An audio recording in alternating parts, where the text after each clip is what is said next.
Looks like Spotify is going to be the next tech giant to slash away some of its workforce. A lot of these outlets aren't doing as good as they were a few years ago. And a lot of that has to do with the situation that happened about 2 years ago that caused a lot of people to have to spend most of their time on social media because they couldn't get any human interaction anywhere else. But now that those times are pretty much, at least for now, done, a lot of these outlets are kind of feeling the burn from that. So Spotify will slash 17% of its workforce in the second round of cuts this year after a series of high-profile investments, including Joe Rogan, Call Her Daddy, and Harry and Meghan, costing almost a combined $300 million. Now, $200 million of that goes to Joe Rogan, which I think actually was a wise investment for them because, I mean, he's the biggest podcaster there is. I don't know anything about Call Her Daddy. Harry and Meghan, though, that was a dumb investment. Didn't the ratings for their podcast fall off a cliff after the first one? I'm pretty sure it didn't do very well, but they're laying off about 1,500 people.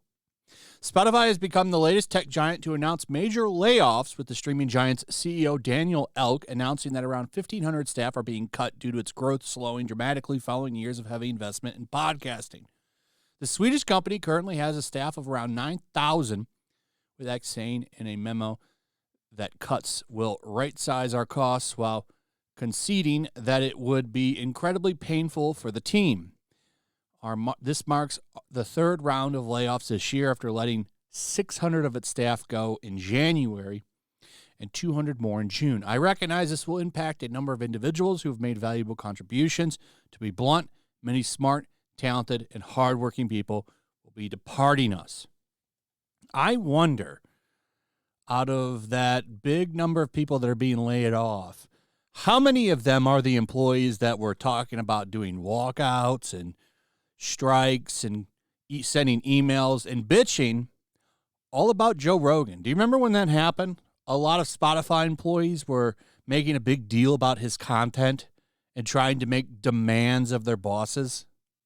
Here's an old article on that. Spotify's Joe Rogan problem highlights its rocky transition from music streamer to media producer.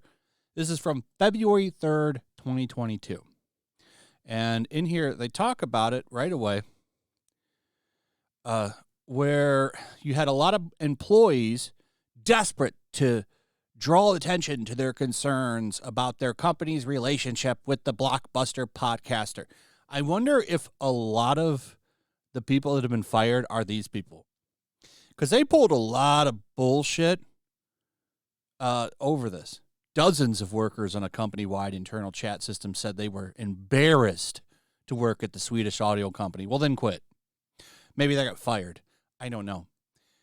You're not going to hold me hostage if you're my employee. You're going to get the boot. You're going to get the boot. They pulled a lot of public bullshit when he came over there. So I don't know. They've also made bad moves. The Harry and Meghan thing was a bad move. I would argue. That was an awful investment.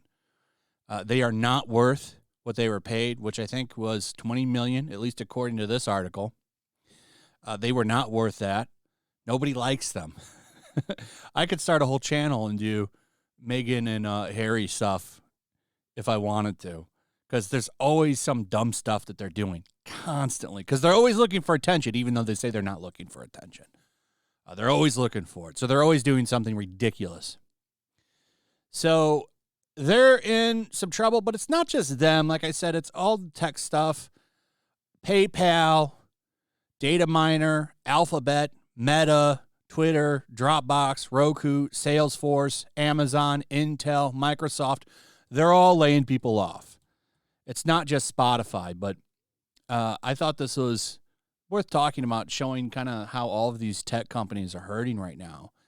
And there's a lot of reasons for that. I think a lot of these companies trying to alienate a lot of their customers, picking political sides in a country that's quite divided. All these things contribute to their demise, little by little. So, what will they do? I don't know, but I wonder if a lot of these employees that got booted are some of the ones that were causing them a lot of grief. This is a good reason and a good excuse to get rid of them. It's not that you were a shitty employee and lazy and trash and always bitching and complaining because you're secretly an activist. No. It's because of tough times. We'll never know. Kelsey Grammer is getting some shit too, by the way. BBC says it was shut down by Paramount PRs when questioning Kelsey Grammer on his support for Trump. So, Kelsey Grammer, from what I understand, is conservative, and he said he supported Trump, and BBC was going to dig into that, and the interview got shut down by Paramount PR. Now, as you know, Kelsey Grammer is back as Frasier. I have not watched the reboot. It's not a reboot, actually. It's a soft reboot because they brought the show back after it finished years ago, and they have like him trying to get to know his son and stuff. It's like a new take on it. I don't know if it's good or not. I haven't watched any of it, but they have a show with him, so they're like, oh, no, don't stop at that. But it's such a double standard because if he was supporting Biden, they wouldn't have shut it down. They would actually let that roll. And that's just always funny to me because they're okay with taking one side but not the other. And this is because of a wild radical group on social media that goes out of their way to make themselves heard. Anything happens like this. Oh, he's trending on social media too right now, by the way. Kelsey Grammer, the MAGA hate is showing all over your face. Some old picture from him. A lot of people want him canceled because, well, why? He supports Trump. So he's got to go lay down and pass away in a ditch, according to these people. But Kelsey Grammer sounded curt this morning when he told a BBC Today program interviewer that he still supports Donald Trump. But according to his interviewer, this curtness doesn't tell the full story. Grammer's interviewer, Justin Webb, said that the Frasier star was perfectly happy to go on talking about his support for the former POTUS. Grammer has previously expressed support for him, a relatively rare position for a TV and a movie star to take. Why is that, I wonder?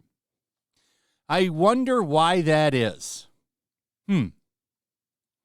Towards the end of the interview, Webb asked Grammer, you mentioned Roseanne early on, who had a great comeback, but was also a Trump supporter.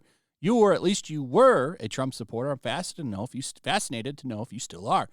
Grammer responded, I am. And let that be the end of it. But in the studio afterwards, Webb made his remarks at Grammer being perfectly happy before the Paramount PR intervention. Probably because they know that that would have been the topic that they stuck on. They would have stuck on that because that's not the right position to have when you work in Hollywood. You're not allowed to have that kind of position. You will be canceled and ruined for that kind of position. And keep in mind, like, he's been tapped to come back and play Beast again, too, for Disney Marvel. That's going to cause some problems. I wonder how those activists that infect that company, and there's a lot of them, it's an infestation over at Disney, will react to this. Will he be allowed to come back and play Beast when they get to their X-Men stuff? Because they've lined him up to be Beast. A lot of fans like him as Beast. I think he's a perfect Beast, actually. Played that role perfectly. You can say what you want about X-Men The Last Stand. But one of the things that I don't think you can criticize is his performance as Beast. So that's what's going on today. Let me know what you guys think about all of this in the comments below. Also, if you would, please like, subscribe, share the video. Make sure you're still subscribed. Hit that notification bell. Check out my Rumble and locals. And I'll see you on the next one. Peace. Make sure to check out my locals. There's a link in the description. It's a fun community that I'm trying to build over here.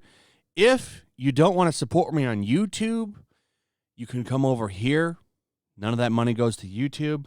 You also can just come over here for free. But if you are a supporter over here. I do plan on doing an extra live stream once a month and throwing links to the supporters so you can actually come on and have a supporter live stream with me.